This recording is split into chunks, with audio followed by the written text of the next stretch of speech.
주님 부활하셨습니다. 부활의 영광이 함께 하실 줄로 믿습니다.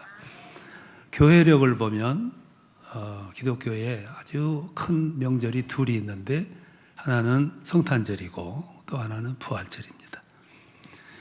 이 두 명절이 절기가 기독교를 떠받치고 있는 양대 절기라고 볼 수 있죠. 이 두 절기가 기독교를 형성시키는 근거가 되고 또 중심이 되고 핵심이 됩니다. 그런데 이 두 절기를 지키는 성도들의 마음가짐이 부활절보다는 성탄절에 많이 할애를 해요. 성탄절을 그냥 막 떠들썩하게 오래 전부터 준비하고 그래요. 막 기다리고 그럽니다. 근데 부활절은 하루 보내면 이제 끝나는 거죠. 그래서 많은 분들이 기독교의 중심이 성탄절이다 이렇게 보는 경향이 있습니다. 그런데 그렇지가 않은 거죠. 그렇지가 않은 것이 성경에 나와 있어요. 여러분들이 성경을 이렇게 읽으시면 이 성경 말씀은 다 중요합니다. 왜 그러냐면 하나님이 계시로 쓰여졌기 때문에 성경은 다 소중합니다. 근데 조금 눈여겨서 보면 성경 가운데서도 더 중요한 부분이 있습니다. 조금 그냥 이렇게 지나가도 되는 말씀이 있는가 하면 아주 중요한 그런 부분이 있어요. 그게 사복음서예요. 이 사복음서가 왜 그렇게 중요하냐면은 예수님이 직접 말씀하셨고 교훈 주셨고 메시지를 주신 가르치신 말씀이기 때문에 그렇습니다. 근데 사복음서 중에서도 더 중요한 부분이 있겠죠. 그 부분이 어디냐면 마지막 부분들이에요. 그래서 이 마지막 부분들은 성경에서 뭘 강조했냐면은 예수님의 공생의 마지막 그리고 고난 주간의 마지막 한 주간에 된 일들을 집중적으로 기록해 놓은 것이 복음서의 마지막 부분이에요. 예수님의 고난, 예수님의 십자가에다가 초점을 맞춰서 기록을 해놨어요. 굉장히 중요한 부분들이죠. 그래서 그 예수님의 고난에 대해서 마태는 28장 가운데서 10장을 할애해서 예수님의 고난을 집중적으로 다뤄요. 그러니까 3분의 1이 넘는 부분을 고난에 초점을 맞추는 거예요. 또 마가는 16장, 16장 가운데서 6장을, 그리고 누가는 24장 가운데서 6장을 할애해서 마지막 한 주간에 된 일들을 집중적으로 기록을 합니다. 그런데 요한은 전체 21장인데 절반을 50%를 예수님의 마지막 한 주간에 있었던 고난의 행진을 기록하고 있어요. 이것만 봐도 복음서가 중요한 것이고 복음서 가운데서도 마지막 부분이 중요하다고 말해요. 그래서 마지막 부분에는 예수님의 고난 받으심 그리고 부활하심 거기에 초점을 맞추고 있어요. 근데 예수님의 태어나신 성탄에 대해서는 마태하고 누가가 2장씩을 기록을 해요. 그리고 마가하고 요한은 아예 한 줄도 취급을 안 해요. 무엇이 더 소중한 부분인가 여러분 아시겠죠? 기독교의 중심, 핵심 근간은 역시 예수님의 고난이고 고난 후에 주어진 영광, 부활이다 이렇게 볼 수가 있죠. 그래서 복음서는 아주 이구동성으로 쓴 분들이 예수님의 고난 그리고 부활에 초점을 맞춰요. 저 금요일 날 예수님 십자가를 지시고 토요일 날 하루 이제 무덤에 계시다가 안식 후 첫날인 주일 날 아침에 부활하셨다. 여기에 아주 초점을 맞추고 계세요. 제자들이 그 무덤에 갔더니 무덤 안에 예수님은 없어지고 예수님 시신을 쌌던 세마포만 남아 있었다. 텅 빈 거지요. 왜 그러냐면 부활하시기 때문에. 그렇게 부활하신 주님은 그냥 올라가신 게 아니고 제자들에게 나타나셔서 보이셨고 그들과 식사를 함께 나누셨고 나중에는 도마에게도 함께 보여주시고 부활을 증거해 주셨다. 이제 이렇게 성경은 말씀을 해요. 얼마나 환희예요. 어제 죽음이 없었더라고 하면은 부활이 그렇게 빛이 안 날 텐데 어제 환란이 있었고 죽음이 있었고 고난이 있었고 땅에 묻히는 사람으로 말하면 가장 큰 절망의 날이 어제였어요. 그런데 안식 후 첫날 주일날 예수님은 보란 듯이 부활해요. 영광이죠. 찬란한 아침 햇살을 받으면서 부활을 해요. 환희지요, 환희. 영광, 환희, 행복. 근데 문제가 하나 있어요. 그게 뭐냐면은 이렇게 환희, 기쁨, 행복인데 그 부활을 우리가 믿기가 참 어렵다는 거예요. 이게 옛날서부터 그렇고 지금도 그렇고 미래에도 마찬가지일 겁니다. 그래서 우리들이 부활을 믿는 것이 얼마나 어려운가를 설명해 주는 대목이 나오거든요. 그게 오늘 읽은 본문의 말씀이에요. 누가는 다른 복음서에서 취급하지 않는 아주 독특한 사례를 누가가 지금 우리에게 보여주고 있어요. 어쩌면 이것은 하나의 사례이고 장면에 해당하는데 이 이야기는 이런 이야기예요. 예수님이 부활하시던 날 오후에 두 젊은이가 엠마오로 가고 있어요. 이 두 젊은이는 성경을 보니까 제자라 그랬어요. 12 사도 말고 그 이외에 예수님을 따르던 제자 중 하나였을 겁니다. 그분들은 엠마오로 갔다는데 엠마오는 그들의 고향이었을 거예요. 엠마오는 예루살렘에서 서북쪽으로 25리 되는 거리예요. 서울로 말하면 안양쯤 됐겠죠. 좀 멀리 보면 수원쯤 됐겠죠. 거기를 두 젊은이가 이렇게 가면서 아주 진지하게 아주 고민스럽게 이야기를 하고 대화를 하고 가고 있었어요. 그 대화의 내용은 그런 거예요. 지난 주일날 있었던 예수님의 예루살렘 입성, 화려하게 입성을 했고 그리고 성전에 들어가서 성전을 척결을 하고 막 호령하고 물리치고 하는 아주 당당했던 예수님의 모습을 얘기를 하는 거예요. 그때 그들은 희망을 가졌겠죠. 아, 저런 분 같으면은 우리에게 꿈을 실현해 주실 그런 분이다. 근데 갑자기 환경이 바뀌더니만 예수님의 제자 유다가 예수님을 배신하게 되고 그리고 체포되고 십자가에서 처형이 되는 아주 무서운 소용돌이로 막 빠져나가는 일련의 이야기를 주고받고 가는 거예요.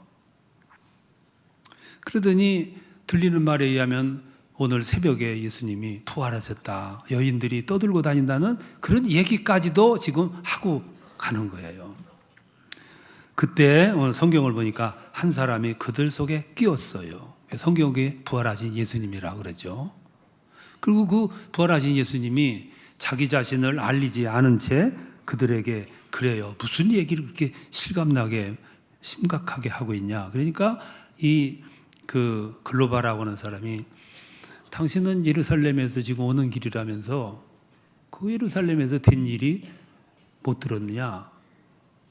그러면서 지금 지난 주일서부터 되어진 일들을 어제 예수님이 처형돼서 땅에 묻히는 일까지 쭉 얘기를 해준 거예요. 그러니까 그걸 듣고 계시던 예수께서 뭐라고 하시냐면 너희들도 참 한심하다. 성경이 뭐라고 그랬냐.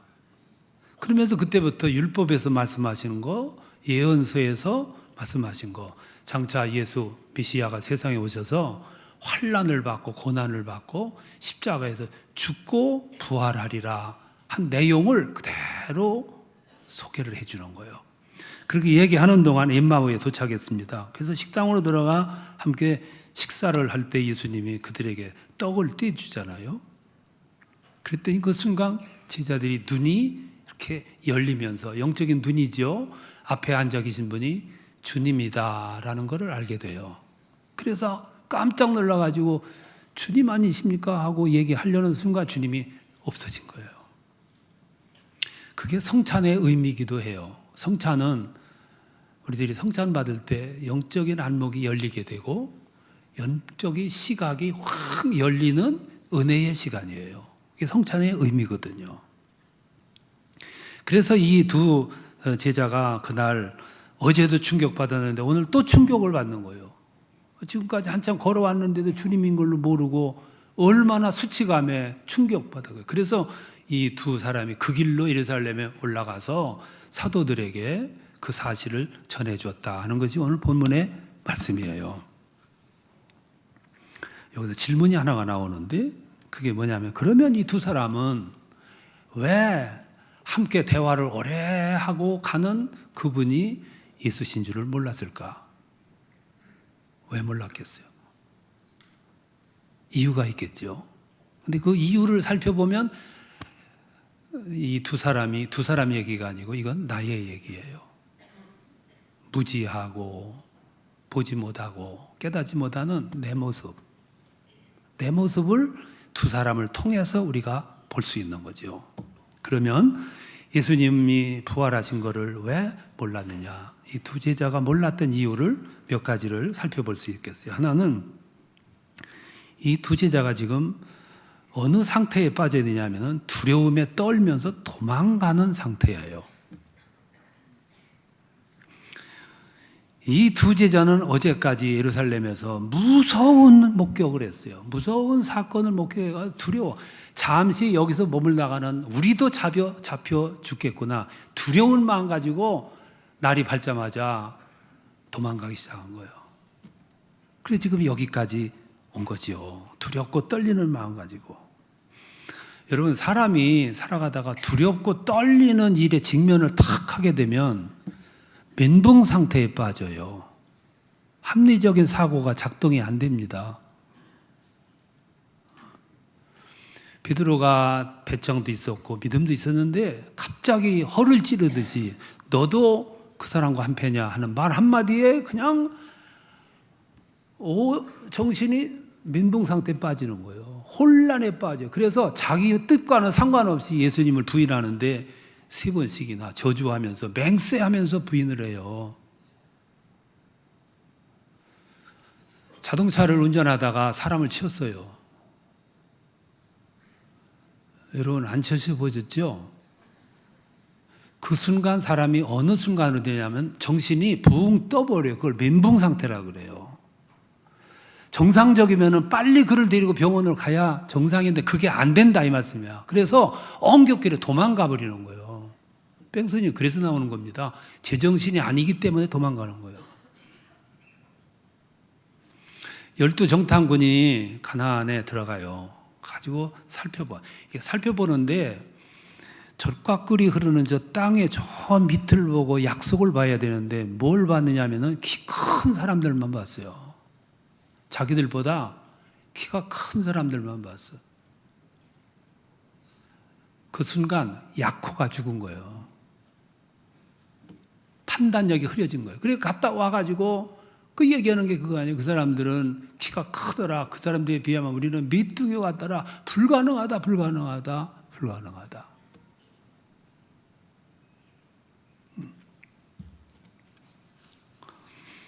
지금 겁먹고 도망가는 이 두 사람은 제대로 판단이 잘 안 돼요. 신앙생활에서 신앙을 이렇게 분별하고 신앙을 측정을 해보는데 평상시 측정하면은 측정이 안 나오는 거예요. 진지한 신앙이나 형식적인 신앙이나 평상시에는 다 잘해요. 근데 형식적인 믿음은 환란의 때가 오고 위기의 때가 오면 사뭇 흔들려요. 무게가 없기 때문에, 내실이 없기 때문에. 그래서 조금만 무슨 일이 있으면 막 두려워하고 안절부절 떠는 거는 그만큼 부실해서 그래요. 내면이 무게가 없기 때문에. 세월호가요, 무게를 지탱하는 무게를 지녀야 되는데 위는 무겁고 밑은 가벼우니까 뒤집어진 거예요. 그러니까 이 제자들이 지금 도망가고 있어요. 그러니까 지탱할 만한 능력이 없는 거죠. 그러니까 판단이 정확히 않았던 거예요. 또 하나는 너무 시리에 빠져 있어요. 실망감에 빠져 있는 거죠. 사람이 겁에 질리는 것도 정상적 판단을 못하게 하는 요인이지만 사람이 너무 실망감, 시리에 빠지게 되면 마찬가지로 분별력이 없어져요. 사랑하던 사람으로부터 실망을 실연을 하게 되면 사업이 갑자기 기울어져서 실패하게 되면 거기에 빠지는 거예요. 그때는 미래가 안 보여요. 희망, 소망, 줄이 안 보여요. 그때는 오직 절망. 그래서 죽는 거예요. 안 보이기 때문에. 이 두 제자는 너무 두려움에 빠졌고 너무 실망감에 빠져서 낙심이 됐어요. 그리고 예수님이 생전에 3일 만에 부활하리라 여러 번 말씀했는데 이 상태에서는 그게 기억에 안 나는 거예요. 절망감밖에 없는 거예요. 이 두 제자가 지금 저 엠마오로 피신을 가요. 근데 가만히 보면 지금 엠마오로 내려가는 이 두 제자가 그 가는 시간이 문제예요. 언제냐 하면 성경에 보니까 29절에 보면 저녁 때라 그랬어요. 저물어 가고. 이 말은 저녁 때란 말이잖아요. 부활은 언제 이루어졌냐면 새벽에 이루어졌어요. 이 두 제자가 지금 새벽에 거길 떠나지 말고 예루살렘에 있었더라면, 여기 떠나지 말고 이 두 제자가 부활의 현장인 예루살렘에 있었더라면 지금쯤 얼마나 신나서 부활을 외치고 다니고 부활을 전하고 다닐 텐데, 거기 그 자리를 지키고 있었더라면 지금 환희에 빠져가지고 소망이 충천해가지고 다니면서 부활을 정말 외치고 다닐 텐데, 근데 유감스럽게도 이 두 젊은이가 언제 거길 떠나냐면 부활 이루어지기 직전에 떠나와요. 부활을 영어로 이스터라 그래요. 이스터란 말은 동방절이라는 뜻이고, 동방이라는 말은 해 뜨는 곳이라고 하는 얘기예요. 해가 떠오르는 곳이, 그래서 부활절을 이스터라고 그래요.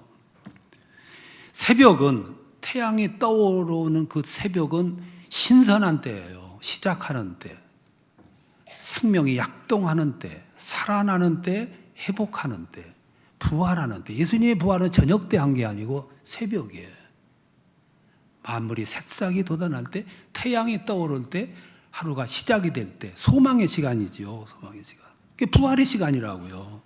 그래서 오늘 많은 분들이 해돋이를 보기 위해서 피곤한데도 잠을 안 자고 가잖아요. 왜냐하면 거기 소망이 있기 때문에, 희망이 상징이기 때문에. 근데 해가 넘어가는 저녁 때는 뭐냐면 죽는 시간이에요. 마치는 시간, 끝나는 시간. 부활 사건은 과거로 돌아가는 사건이 아니고 미래를 지시하고 미래를 펼쳐주는 시간이 부활이에요. 그러니까 이 사람들이 지금 부활과 등지고 한적한 곳으로 피신하는데 그 부활이 그들에게 무슨 의미가 있냐 이 말씀이에요. 과거지향적인 사람은 신앙생활하기가 어려워요. 과거에 얽매여 사는 사람은 가나안을 못 들어갑니다. 자꾸 관심, 생각 속에 애굽으로 가득 찬 사람은 가나안이 못 들어가요. 가나안이 그렇게 헛된 것입니까? 값이 없는 것이에요. 못 가는 거지요. 천국은 과거지향적이고 자꾸 아래를 보는 사람은 천국을 볼 수도 없고 갈 수도 없는 거예요. 부활은 도망하는 사람이나 실망감에 사로잡힌 사람은 이런 부활이 어떻게 주어지겠냐는 말씀이에요. 오늘 우리는 지금 내가 가고 있는 길이 어떤 길인가를 한번 유심히 살펴봐야 돼요. 내가 도망가고 있는 사람이 아닌가? 부활과 등지고 반대 방향으로 가는 사람이 아닌가? 그러니까 이 두 제자를 보면 내 모습을 볼 수 있다니까. 이 두 제자는 나를 얘기하는 거예요, 나를. 또 하나 이유가 있는데 그게 뭐냐면 이 두 제자가요, 메시아관이 잘못되어 있어요. 13절에 보면 이들을 제자라 그랬는데 이 제자들 의식 속에, 생각 속에, 사고 속에 뭐가 가득 들어있냐면 유대주의적 사고가 가득 들어있어요. 유대주의적 사고는 뭐냐면 장차 오실 메시아는 인류를 구원하고 하나님의 뜻을 이루는 메시아가 아니고 능력을 가지고, 초능력을 가지고 오셔서 우리의 억울한 심정을 대변해주고 로마로부터 압제해서 벗어나고 해방시켜 줄 메시아를 기다리는 거예요. 이게 유대주의를 가지고 있는 사람들의 생각이에요. 그런 생각이 꽉 차 있어요.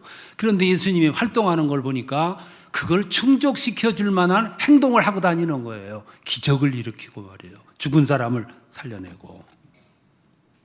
그런데 그가 희망을 가지고 바라봤는데 그게 어제 죽었어. 십자가에서 죽으셨어. 그러니까 이 사람들의 생각이 뭐냐면, 아깝다. 너무 아깝다. 모처럼 능력을 가진 지도자가 나타나는데 그를 죽이다니. 아깝다. 이 수준에 머물러 있는 거예요. 이게 그들의 생각이에요. 부활은 없어. 부활은.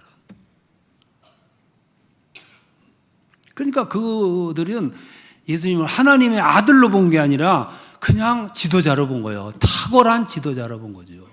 그러니까 그가 죽으니까 아깝고 애석하다 이렇게 생각한 거죠. 그래서 도망가는 거예요.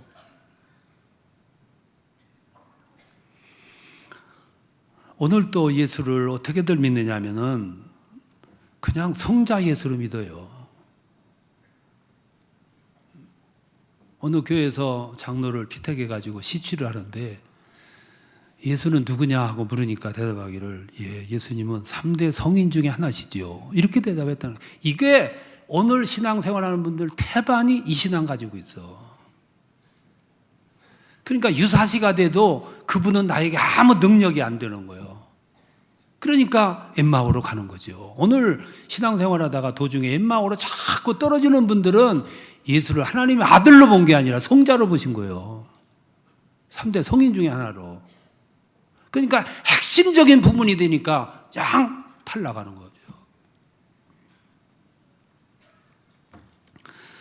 이렇게 보면 내가 부활 신앙을 가지고 살아간다는 게 얼마나 큰 은혜고 축복인지 몰라요. 여러분도 그거 아셔야 됩니다. 신앙생활 얼마나 오래 했느냐, 너 직분이 뭐냐, 그거는 그렇게 중요한 게 아니에요. 신앙생활 짧게 한 것보다 오래 한 게 좋겠지요. 직분도 가지고 있는 게 중요하겠죠. 그건 절대적인 게 아니라 이 말씀이에요. 문제가 뭐냐면은 내가 예수를 누구로 알고 어떻게 대하며 주님은 나와 무슨 상관이며 주님의 부활이 나의 부활과 하나가 된다는 이 사실을 알고 살아가는 이게 엄청난 은혜요 복이라는 거죠. 예수님이 십자가에서 고난받으시다가 운명하셨어요. 마지막 숨을 거두시면서 운명하자 그 모습을 보고 사람들은 개념이 달랐어요.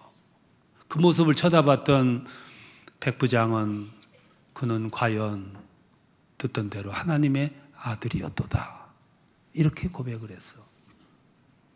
근데 제사장들은 예수님이 딱 운명하자마자 안도의 숨을 내셨어. 이젠 끝났다. 예수님은 그랬겠어요? 빌라도도 그랬을 거고 그를 죽였던 군인들도 그랬을 거고 태반의 유대인들도 그랬을 거고 이제는 소요가 없을 거다 그렇게 생각을 한 거죠. 그런데 그러다가 예수님이 부활했다 하는 얘기가 탁 들리니까 그때부터는 안도가 아니고 그때부터는 부활을 막으려고 저지하려고 무시하려고 덮어버리려고 얼마나 발버둥을 쳐요. 제사장들만 그랬겠어요?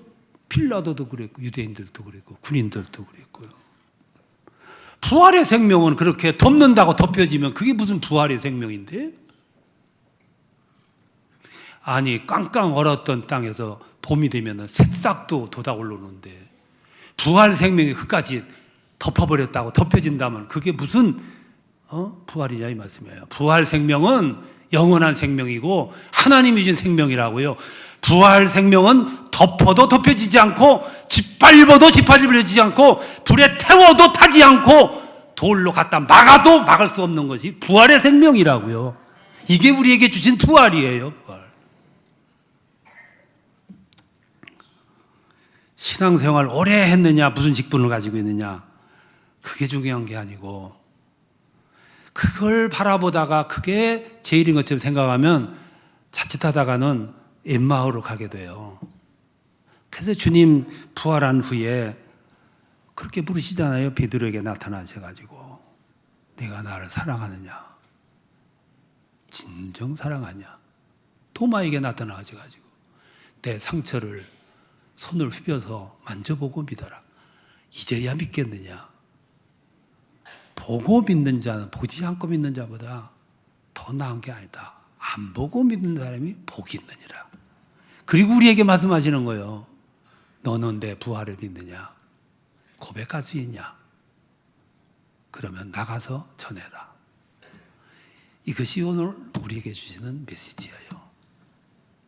부활은 내 것도 아니고 부활은 허공했던 이론도 아니에요. 부활은 내 것이고 나와 주님과 맺어진 가장 끈적거리는 힘이고 부활은 내 속에서 이루어지는 거예요. 이런 부활이 오늘 다시 한번 뜨겁게 여러분들에게 다가오시고 체험되고 그것으로 끝나는 게 아니라 나가서 그 부활을 고백하고 전하는 여러분들이 되시기를 축원합니다.